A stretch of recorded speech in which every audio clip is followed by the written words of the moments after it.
Hello नमस्कार, जय हिंद, वंदे मातरम। आप देख रहे हैं जियो न्यूज और हम आपके लिए लेकर आए हैं देश दुनिया की, आपके राज्य शहर की सिलेक्टेड काम की फटाफट बड़ी खबरें। लेकिन उससे पहले यदि आपने हमारे चैनल को सब्सक्राइब नहीं किया है तो चैनल को सब्सक्राइब करके बेल नोटिफिकेशन ऑन करें और इस वीडियो को ज्यादा से ज्यादा लाइक और शेयर करें। बड़ी खबरें देखने से पहले आपके लिए आज का सवाल, संसद का ऊपरी सदन कौन सा है? Option A Rajya Sabha, option B Lok Sabha, option C विधानसभा और ऑप्शन डी विधान परिषद। इस सवाल का जवाब हमें कमेंट करें और आप किस राज्य और शहर की ज्यादा खबरें देखना चाहते हैं हमें कमेंट करके बताएं ताकि हम आपके राज्य शहर की ज्यादा खबरें दिखा सकें। चलिए अब देखते हैं आज की फटाफट बड़ी खबरें। जयपुर में कचरा फैलाया तो कटेगा ऑनलाइन चालान, सार्वजनिक स्थानों पर टॉयलेट की तो लगेगा जुर्माना, थूकने गोबर डालने पर 5,000 रुपए देने होंगे। जयपुर हेरिटेज नगर निगम के दायरे में आने वाले वार्ड में कचरा फैलाया तो ऑनलाइन चालान भरना होगा। इसके तहत कोई खुले में अगर थूकता है, नहाता है या पेशाब करता हुआ दिखाई देता है तो जुर्माना देना पड़ेगा। वहीं पालतू जानवरों के पेशाब शौच करने और सार्वजनिक स्थान पर गोबर डालने पर 200 से 5,000 रुपए तक का जुर्माना भरना पड़ सकता है।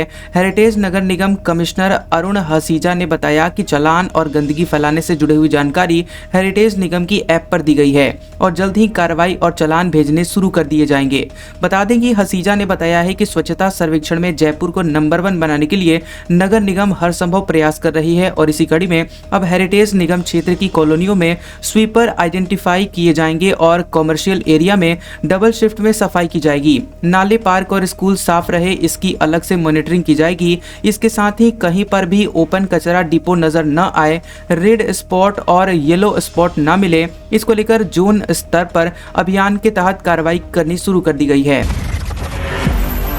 अनशन कर रहे डल्लेवाल की हालत नाजुक, किसान नेता बोले कुछ हुआ तो हालात नहीं संभलेंगे। 26 जनवरी को ट्रैक्टर मार्च का ऐलान। पंजाब हरियाणा के खनौरी बॉर्डर पर आमरण अनशन पर बैठे हुए किसान नेता जगजीत सिंह डल्लेवाल की हालत नाजुक है। वहीं उनके अनशन का 44वां दिन था और वह किसी के साथ भी बातचीत नहीं कर पा रहे हैं। किसान नेता अभिमन्यु कुहाड़ ने कहा कि यदि डल्लेवाल के साथ कुछ अनहोनी हो गई तो शायद उनके बाद जो स्थिति पैदा होगी उसे केंद्र सरकार संभाल नहीं पाएगी, इसलिए समय रहते केंद्र सरकार को किसानों के मुद्दे को हल करना चाहिए। उधर किसान नेताओं ने तय किया है कि 26 जनवरी को पूरे देश में ट्रैक्टर मार्च निकाला जाएगा और आगामी दिनों में इस बारे में प्लान भी तैयार किया जाएगा। वाराणसी में ड्रोन से होगी चाइनीज मांझे की निगरानी, मांझे से पतंग उड़ाते हुए पकड़े गए नाबालिग तो पेरेंट्स को होगी जेल। वाराणसी में चाइनीज मांझे पर लगाम कसने के लिए पुलिस प्रशासन अब ड्रोन के जरिए निगहबानी करेगा। कोई चाइनीज मांझे से पतंग उड़ाता हुआ अगर मिलेगा तो उसके खिलाफ सुसंगत कानूनी धाराओं के तहत कार्रवाई की जाएगी। यदि कोई नाबालिग चाइनीज मांझे का उपयोग करता हुआ पाया गया तो उसके माता पिता के खिलाफ कार्रवाई की जाएगी। और अगर आपको भी थाने के चक्कर काटने से बचने हैं तो अपने बच्चों पर नजर रखें कि वह चाइनीज मांझे से पतंग तो नहीं उड़ा रहे हैं। चाइनीज मांझे पर लगाम कसने के लिए जिलाधिकारी एस राजलिंगम और अपर पुलिस आयुक्त एस चिन्नप्पा की अध्यक्षता में कलेक्ट्रेट सभागार में बैठक हुई और बैठक में कारोबारी भी शामिल हुए थे। डीएम ने कहा कि आए दिन मांझे से हो रही दुर्घटना को देखते हुए खरीद बिक्री को पूर्ण रूप से प्रतिबंधित किया गया है। 2024 में भारतीय कंपनियों ने बेची रिकॉर्ड 41 लाख कारें। देश में पहली बार कारों की सालाना बिक्री 40 लाख पार, 1 करोड़ 90 लाख दोपहिया वाहन भी बिके। भारत में कारों की रिटेल सेल पहली बार एक साल में 40 लाख से ऊपर निकल गई है। 2024 के दौरान देश में 40 लाख 73 हजार कारों की बिक्री हुई है। यह 2023 में बिकी हुई 38 लाख 73 हजार कारों के मुकाबले 5.18% ज्यादा है। फेडरेशन ऑफ ऑटोमोबाइल एसोसिएशन यानी फाडा के मुताबिक पिछले साल दोपहिया की रिटेल सेल भी 10.78% बढ़कर 1 करोड़ 89 लाख हो गई है। इसके मुकाबले 2023 में 1 करोड़ 71 लाख दोपहिया वाहन भी बिके थे। हालांकि टू व्हीलर सेल अब भी प्री कोविड लेवल तक नहीं पहुंच पाई है। कोविड-19 से पहले देश में दोपहिया की सालाना बिक्री 2 करोड़ 10 लाख के रिकॉर्ड स्तर पर पहुंच गई थी और बीते साल यह 2 करोड़ से भी कम रही। क्या मुस्लिमों की जमीन पर हो रहा है महाकुंभ? ज्ञानवापी के पैरोकार बोले वक्फ बोर्ड के पास ऐसे दस्तावेज नहीं, मुस्लिम धर्मगुरु आमने सामने। महाकुंभ में मुसलमानों के एंट्री पर बैन के बाद तेज होती सियासत में मुस्लिम धर्मगुरु आमने सामने आ गए हैं। ऑल इंडिया मुस्लिम जमात के अध्यक्ष मौलाना साहबुद्दीन रजवी बरेलवी ने दावा किया कि महाकुंभ जिस जमीन पर हो रहा है उसकी 55 बीघा जमीन वक्फ बोर्ड की है और आयोजन के लिए जमीन देकर मुसलमानों ने बड़ा दिल दिखाया है। उनके इस बयान के बाद काशी में ज्ञानवापी केस के पैरोकार और अंजुमन इंतजामिया मसाजिद कमेटी के संयुक्त सचिव एस.एम. यासीन ने पलटवार किया। कहा कि मैंने वक्फ बोर्ड को फोन करके पूछा तो जवाब मिला कि उनके पास ऐसा कोई दस्तावेज नहीं है। मौलाना के बयान से वक्फ बोर्ड का कोई सरोकार नहीं है, न ही जहां कुंभ हो रहा है वो वक्फ बोर्ड की जमीन है। उन्होंने कहा कि प्रयागराज में जहां हजारों साल से कुंभ महाकुंभ होता आ रहा है उसमें वक्फ की जमीन का दावा कोरी बकवास के सिवा कुछ नहीं है। यह सब सस्ती शोहरत पाने के सिवाय कुछ भी नहीं है। हाईकोर्ट ने संभल मस्जिद की सुनवाई पर लगाई रोक, 4 हफ्ते में सभी से जवाब मांगा। सर्वे के खिलाफ मुस्लिम पक्ष ने डाली थी याचिका। संभल की जामा मस्जिद मामले में जिला कोर्ट में चल रही सुनवाई पर हाईकोर्ट ने रोक लगा दी है। बुधवार को हाईकोर्ट ने सुनवाई के दौरान इस मामले के सभी पक्षकारों से 4 हफ्ते में जवाब मांगा है। पक्षकारों के जवाब का मुस्लिम कमेटी को 2 हफ्ते में अपना प्रत्युत्तर दाखिल करना होगा और अब इस मामले में 25 फरवरी को सुनवाई होगी। दरअसल जामा मस्जिद की तरफ से इंतजामिया कमेटी ने 4 जनवरी को याचिका दाखिल की थी जिसमें सर्वे रोकने की मांग की गई थी। वहीं हाईकोर्ट से जिला अदालत में चल रही मुकदमे की सुनवाई पर रोक लगाने से मुस्लिम पक्ष को फौरी राहत मिली है। कोर्ट ने कहा है कि अगले आदेश तक कोई भी कार्रवाई नहीं की जाएगी। हिंदू पक्ष की तरफ से सीनियर एडवोकेट हरिशंकर जैन और एडवोकेट प्रभास पांडे ने दलील दी, जबकि मुस्लिम पक्ष की तरफ से SFA नकवी ने पक्ष रखा। वी नारायणन इसरो के नए चेयरमैन बनाए गए। रॉकेट और स्पेस क्राफ्ट ऑपरेशन के एक्सपर्ट हैं। 14 जनवरी को एस सोमनाथ की लेंगे जगह। केंद्र सरकार ने स्पेस साइंटिस्ट वी नारायणन को भारतीय अंतरिक्ष अनुसंधान संगठन यानी इसरो का नया चेयरमैन नियुक्त किया है। उन्हें स्पेस डिपार्टमेंट का सचिव भी बनाया गया है। वे 14 जनवरी को इसरो चीफ एस सोमनाथ की जगह लेंगे। नारायणन का कार्यकाल 2 साल का होगा। फिलहाल वे वलियामाला स्थित liquid propulsion system centre LPSC के डायरेक्टर हैं। नारायणन के पास 40 साल का अनुभव है। वे रॉकेट और स्पेस क्राफ्ट ऑपरेशन के एक्सपर्ट हैं।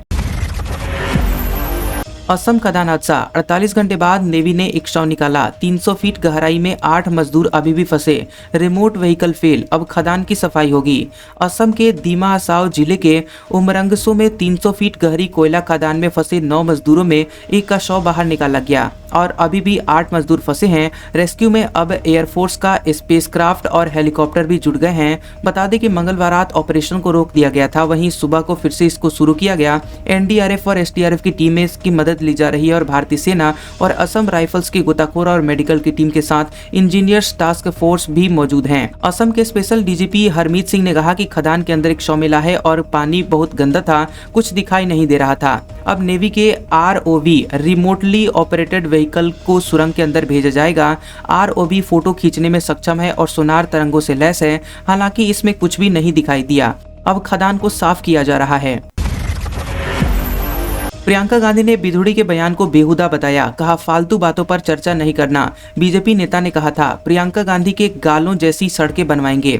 भाजपा नेता रमेश बिधुड़ी के बयान पर कांग्रेस की राष्ट्रीय महासचिव प्रियंका गांधी ने पलटवार किया। उन्होंने कहा कि भाजपा नेता ने बेहुदा बयान दिया है। इसके साथ ही उन्होंने कहा कि हमें इस तरह की फिजूल की बातों पर चर्चा नहीं करना चाहिए। दिल्ली के चुनाव होने वाले हैं और इसलिए अहम मुद्दों की बात होनी चाहिए। दरअसल रविवार को बिधुड़ी ने प्रियंका गांधी पर आपत्तिजनक कमेंट किया था। उन्होंने कहा था कि जैसे ओखला और संगम विहार की सड़कें बना दी हैं, वैसे ही कालकाजी में सारी की सारी सड़कें प्रियंका गांधी के गाल जैसी बना दूंगा। कोरोना वायरस जैसे HMPV का 9वां केस मिला। मुंबई में 9 महीने की बच्ची संक्रमित। गुजरात के अस्पतालों में आइसोलेशन वार्ड। पंजाब में मास्क पहनने की सलाह। कोरोना वायरस जैसे ह्यूमन मेटानिमो वायरस यानी HMPV का महाराष्ट्र में बुधवार को 3रा केस मिला। मुंबई के हीरानंदानी अस्पताल में 6 महीने की बच्ची संक्रमित मिली है। उसे 1 जनवरी को खांसी, सीने में जकड़न और ऑक्सीजन लेवल 84% तक गिरने की वजह से अस्पताल में भर्ती किया गया था। हालांकि अब वह ठीक है। मुंबई में इस वायरस का पहला मामला मिला है और मंगलवार को नागपुर में 2 केस सामने आए थे, जहां 13 साल की लड़की और 7 साल का लड़का संक्रमित मिला था। हालांकि इन्हें अस्पताल में भर्ती नहीं करना पड़ा। इलाज के बाद इनकी स्थिति कंट्रोल में है। दिल्ली में आम आदमी पार्टी का शीश महल वर्सेस भाजपा का राजमहल। आम आदमी पार्टी के नेता मीडिया को लेकर CM हाउस पहुंचे। पुलिस से झड़प, PM हाउस जाने से रोका गया। दिल्ली विधानसभा चुनाव से पहले भाजपा और आम आदमी पार्टी के बीच आरोप प्रत्यारोप का दौर तेज हो गया है। दोनों पार्टियों के बीच अब आम आदमी पार्टी के शीश महल और भाजपा के राजमहल को लेकर विवाद जारी है। भाजपा का आरोप है कि केजरीवाल ने CM हाउस रेनोवेट कराने में घोटाला किया। टेंडर 8 करोड़ का था, पेमेंट 4 गुना दिया गया। जवाब में आम आदमी पार्टी ने PM आवास को 2700 करोड़ रुपए का राजमहल बताया। बता दें कि आम आदमी पार्टी के सांसद संजय सिंह और मंत्री सौरभ भारद्वाज मीडिया को लेकर सीएम आवास दिखाने पहुंचे। हालांकि पुलिस ने उन्हें अंदर जाने से रोक दिया। संजय सिंह की पुलिस के साथ बहस भी हुई। दोनों नेता आम आदमी पार्टी समर्थकों के साथ कुछ देर वहीं बैठ गए। इसके बाद वे सेंट्रल विस्टा प्रोजेक्ट के तहत बन रहे नए प्रधानमंत्री आवास की ओर निकले। हालांकि पुलिस ने उन्हें बीच रास्ते में ही वापस भेज दिया। सौरभ भारद्वाज ने कहा कि भाजपा कह रही है कि सीएम हाउस में सोने का टॉयलेट लगाया गया है। हम सोने का टॉयलेट ढूंढने की कोशिश कर रहे हैं, इसलिए हम मुख्यमंत्री आवास और प्रधानमंत्री आवास जा रहे थे। दिन के निचले स्तर से 662 अंक संभला बाजार। सेंसेक्स 50 अंक गिरकर 78,148 पर हुआ बंद। निफ्टी कंज्यूमर ड्यूरेबल सबसे ज्यादा 2.16% गिरा। सेंसेक्स 8 जनवरी को 50 अंक की गिरावट के साथ 78,148 के स्तर पर बंद हुआ। कारोबार के दौरान सेंसेक्स दिन के निचले स्तर 77,486 से 662 अंक संभल कर डे हाई 78,319 पर पहुंचा। वहीं निफ्टी भी 18 अंक -0.08% की तेजी के साथ 23,688 के स्तर पर बंद हुआ। कारोबार के दौरान निफ्टी दिन के निचले स्तर 23,496 से 192 अंक संभल कर डे हाई 23,751 के स्तर पर पहुंच गया। चलिए अब देखते हैं सोने चांदी के दाम। सोने चांदी के दाम में तेजी। सोना 238 रुपए बढ़कर 77,364 रुपए पर पहुंचा। चांदी 89,503 रुपए प्रति किलो बिक रही। सोने चांदी की कीमतों में बुधवार को बढ़त देखने को मिली। Indian bullion and jewellers association IBJA के मुताबिक 10 ग्राम 24 कैरेट सोना 238 रुपए बढ़कर 77,364 रुपए पर पहुंच गया। वहीं मंगलवार को इसके दाम 77,126 रुपए प्रति 10 ग्राम थे। वहीं 1 किलो चांदी की कीमत 29 रुपए बढ़कर 89,503 रुपए प्रति किलो हो गई है और इससे पहले ये 89,474 रुपए प्रति किलो बिक रही थी। बता दें कि यहाँ सोने ने पिछले साल 30 अक्टूबर को 79,681 रुपए प्रति 10 ग्राम का ऑल टाइम हाई बनाया था। वहीं चांदी 23 अक्टूबर 2024 को 99,151 रुपए प्रति किलो पर पहुंच गई थी। सॉवरेन गोल्ड बॉन्ड स्कीम बंद कर सकती है सरकार। बजट में SGB स्कीम के लिए नए एलोकेशन की संभावना कम। इस स्कीम से सरकार को हो रहा है घाटा। सरकार सॉवरेन गोल्ड बॉन्ड स्कीम को बंद कर सकती है। 1 फरवरी को पेश हो रहे बजट में सॉवरेन गोल्ड बॉन्ड स्कीम पर फैसला भी किया जा सकता है। एक्सपर्ट्स का मानना है कि इस बार बजट में SGB स्कीम के लिए नए एलोकेशन यानी आवंटन की संभावना बहुत कम है। सोने की बढ़ती हुई कीमत को देखते हुए ये फैसला संभव है। वहीं CNBC के लक्ष्मण रॉय ने कहा है कि मौजूदा साल में 18,500 करोड़ रुपए के SGB जारी करने का ऐलान किया गया है। सॉवरेन गोल्ड बॉन्ड पर 2.5% ब्याज से सरकार को नुकसान हो रहा है। ऐसे में सॉवरेन गोल्ड बॉन्ड स्कीम आगे जारी रहने की संभावना नहीं है। MP सरकार युवाओं को देगी सेना पुलिस की ट्रेनिंग। भोपाल से पार्थ स्कीम की शुरुआत। CM नई योजना लॉन्च करेंगे। मध्य प्रदेश के युवाओं को अब सरकार सेना पुलिस और पैरामिलिट्री की ट्रेनिंग भी देगी। मुख्यमंत्री डॉक्टर मोहन यादव भोपाल में पार्थ स्कीम यानी police army recruitment training and हुनर की शुरुआत करेंगे। वे TT स्टेडियम में चल रहे 28वें राज्य स्तरीय युवा उत्सव में शामिल होंगे। बता दें कि खेल मंत्री विश्वास सारंग ने बताया कि इस योजना में प्रदेश के युवाओं को भारतीय सेना, पुलिस, पैरामिलिट्री आदि में रोजगार के अवसर प्रदान करने के लिए भर्ती पूर्व ट्रेनिंग दी जाएगी और खेल विभाग की संभाग स्तरीय अधोसंरचना में भी युवाओं को प्रशिक्षण मिल सकेगा। यूनुस सरकार ने शेख हसीना का पासपोर्ट रद्द किया। जुलाइनसा मामले में गिरफ्तारी वारंट भी जारी। भारत ने हसीना का वीजा बढ़ाया।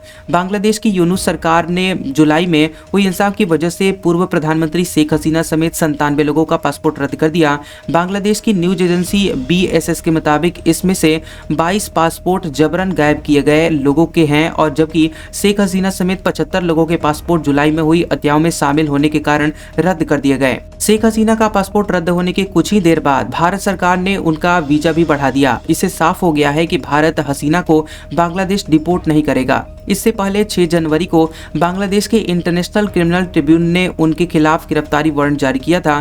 ट्रिब्यूनल ने हसीना को 12 फरवरी तक देश में पेश होने का आदेश दिया था। आपको बता दें कि यहाँ बांग्लादेश की अंतरिम सरकार भी हसीना को डिपोर्ट करने के लिए भारत से अपील कर चुकी है।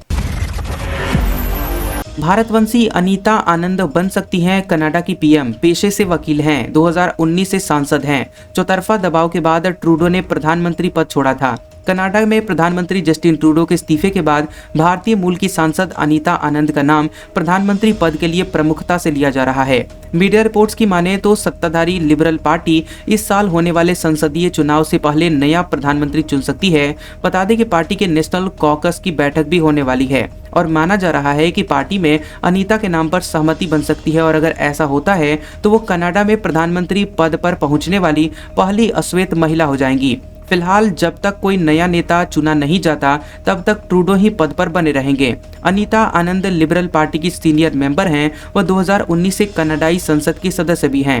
उन्होंने ट्रूडो सरकार में कई प्रमुख विभागों को संभाला है, जिसमें पब्लिक सर्विस और खरीद मिनिस्ट्री, नेशनल डिफेंस मिनिस्ट्री और ट्रेजरी बोर्ड के अध्यक्ष की जिम्मेदारी शामिल है। 2024 से ट्रांसपोर्ट और इंटरनल ट्रेड मिनिस्टर हैं।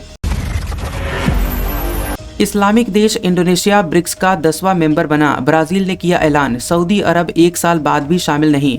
दुनिया का सबसे बड़ा मुस्लिम देश इंडोनेशिया ब्रिक्स का स्थायी सदस्य बन गया है। 2025 में ब्रिक्स की अध्यक्षता करने जा रहे ब्राजील ने इसकी आधिकारिक घोषणा की है। आपको बता दें कि जवाब में इंडोनेशिया सरकार ने इस फैसले का स्वागत किया।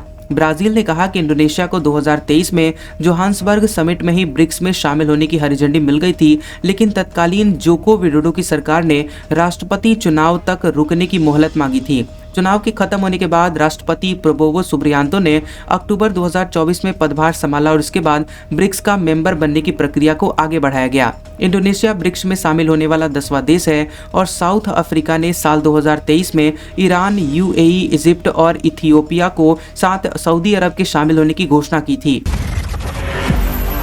ट्रूडो ने ठुकराया कनाडा को अमेरिका में मिलाने का ऑफर, कहा कोई गुंजाइश नहीं। ट्रंप ने दिया था 51वां यूएस स्टेट बनाने का ऑफर। अमेरिका के नवनिर्वाचित राष्ट्रपति डोनाल्ड ट्रंप राष्ट्रपति चुनाव जीतने के बाद कई बार कनाडा को अमेरिका में शामिल होकर 51वां राज्य बनने का ऑफर दे चुके हैं। अब कनाडा के प्रधानमंत्री जस्टिन ट्रूडो ने 2 टूक शब्दों में ट्रंप से कह दिया है कि इस विलय की कोई गुंजाइश नहीं है। ट्रूडो ने एक्स पर लिखा कि इस बात की कोई गुंजाइश नहीं है कि कनाडा अमेरिका का हिस्सा बन जाएगा। दोनों देशों के वर्कर्स और सोसाइटी एक दूसरे के सबसे बड़े ट्रेड और डिफेंस साझेदार होने से लाभान्वित होते हैं। कनाडा के विदेश मंत्री मेलानी जोली ने भी ट्रंप को कड़े शब्दों में जवाब दिया। उन्होंने कहा कि हमारा देश ऐसी धमकियों से डरकर पीछे नहीं हटेगा।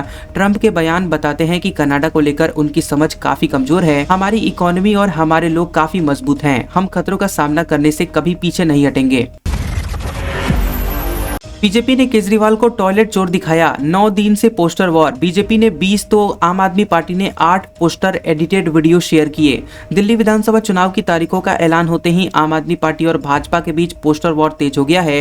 भाजपा ने केजरीवाल से जुड़े 4 पोस्टर शेयर किए। इसमें उन्होंने पूर्व सीएम को गोविंदा की फिल्म में राजा बाबू के रूप में दिखाया। वहीं दूसरे पोस्टर में केजरीवाल की तस्वीर के साथ टॉयलेट सीट की फोटो शेयर की और लिखा टॉयलेट चोर। वहीं अन्य पोस्ट में भाजपा ने आम आदमी पार्टी के संयोजक को दुलकर सलमान की फिल्म लकी भास्कर के पोस्टर में के रूप में भी दिखाया है।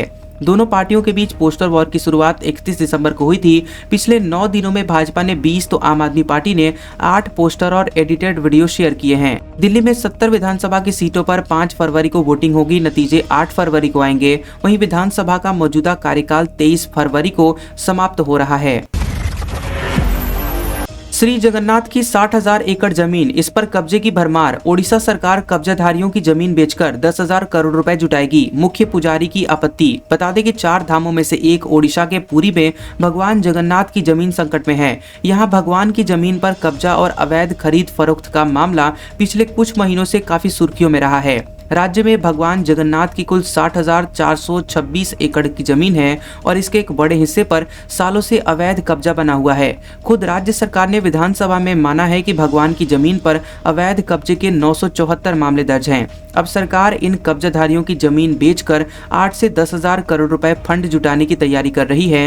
हालांकि जगन्नाथ मंदिर के मुख्य पुजारी इसका विरोध कर रहे हैं। ताजा विवाद तब शुरू हुआ जब मंदिर प्रशासन ने कब्जाधारियों पर मंदिर से 2 किलोमीटर दूर भगवान की 64 एकड़ जमीन बेचने का आरोप लगाया। यानी कि सरकार से पहले कब्जाधारी ही भगवान की जमीन बेचकर पैसे जुटाने में लग गए हैं। बिहार के मोतिहारी में ट्रैक पर रखे सीमेंटेड पोल से टकराई चंपारण सत्याग्रह एक्सप्रेस। असामाजिक तत्वों ने रचा हादसे का षड्यंत्र, पायलट ने लगाई इमरजेंसी ब्रेक। मोतिहारी में मंगलवार की देर रात चंपारण एक सत्याग्रह एक्सप्रेस एक रेलवे ट्रैक पर रखे एक पोल से टकरा गई। असामाजिक तत्वों ने डाउन रेलवे ट्रैक पर सीमेंट का पोल रख दिया था और ट्रेन को दुर्घटनाग्रस्त करने की कोशिश थी, लेकिन लोको पायलट की सूझबूझ से हादसा टल गया। ट्रेन आनंद विहार से आ रही थी। घटना मुजफ्फरपुर नरकटियागंज रेलखंड के बापूधाम रेलवे स्टेशन से 169 किलोमीटर दूर चौलाहा हाल्ट के पास घटी है। घटना की सूचना मिलने पर रेलवे सुरक्षा बल, स्थानीय पुलिस और रेलवे के अधिकारी मौके पर पहुंचे और जांच शुरू कर दी। चलिए अब देखते हैं अगले 24 घंटों के दौरान देश भर का कैसा रहेगा मौसम। अगले 24 घंटों के दौरान उत्तर पश्चिम मध्य भारत और महाराष्ट्र में न्यूनतम तापमान में अधिक गिरावट हो सकती है। इसके बाद 2 से 3 डिग्री तक तापमान बढ़ सकता है। अगले 24 घंटों में पूर्वी भारत में न्यूनतम तापमान 2 से 4 डिग्री तक गिर सकता है। वहीं राजस्थान के कुछ क्षेत्रों में जमीन पर पाला पड़ सकता है और अरुणाचल प्रदेश, पूर्वी असम और नागालैंड में हल्की बिखरी हुई बारिश हो सकती है। अंडमान और निकोबार द्वीप समूह में हल्की से मध्यम बारिश के साथ कुछ स्थानों पर भारी बारिश होने के आसार है। वहीं तटीय तमिलनाडु में छिटपुट हल्की बारिश होने की संभावना है। आज का सुविचार, पैसे से कमजोर आदमी को सबसे ज्यादा मार अपने घर के अंदर ही सहनी पड़ती है। कैसा लगा ये वीडियो हमें कमेंट सेक्शन में जरूर बताएं। वीडियो पसंद आया हो तो वीडियो को लाइक और शेयर करें और ऐसी इंटरेस्टिंग वीडियोस देखने के लिए हमारे चैनल जियोबी न्यूज को सब्सक्राइब करें और बेल आइकॉन को दबाएं। और हमारे ओल्ड और लेटेस्ट वीडियोस देखने के लिए हमारे प्लेलिस्ट और कम्युनिटी टैब को जरूर चेक करें। तो मिलते हैं अगले वीडियो में, तब तक के लिए आपका शुक्रिया।